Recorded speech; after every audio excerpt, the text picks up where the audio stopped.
that James Opondo machigni inga en James Opondo. Piny owacho ochako timo nonro ewi gima ne okelo muoch mar mach moweyo ji adek kowito ngimagi kod mamoko mathoth kod hinyruok mag mach. Jawach lo piny owacho Isaac Mwaura osebedo gi kambi mar gas kar dak gino mowacho ni en e tok chik kendo weg kembego ibiro kawnegi okang' mar chiko. Medo ni piny owacho biro chwalo sir mar omenda mar dweche 2 ne jogo moyudo lal e masira no. Serikali ikiungana pamoja na mashirika haya itahakikisha kwamba kuna matibabu katika hospitali zetu za umma. Pia gharama hizo zitaweza kuchukuliwa na county. Hilo ni jambo ambalo ni muhimu tuseme hapa.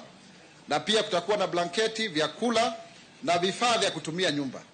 Na pia kuna mpango wa kuhakikisha wale ambao wamepoteza makao kama hawa kina mama 9 na watoto wao 21 ambao katika Kenya School of Aviation wamepatiwa makao, na tunaomba ufadhili huo kupitia Kenya Red Cross.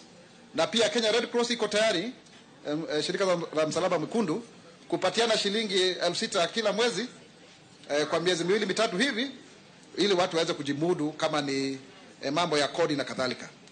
Those who are supposed to take care of these incidences, if IPRA had actually denied the license, they compromise those who are supposed to oversight them. So there is no denial in that, because if IPRA never gave the license, then somebody must have slept on their job. So let's leave that to the investigative authorities, and even EACC needs to come on board on this, so that those who maybe were corrupted, and now we have lost lives and property, can be answerable. So I think that is as simple as that, said Olale. They must be held culpable.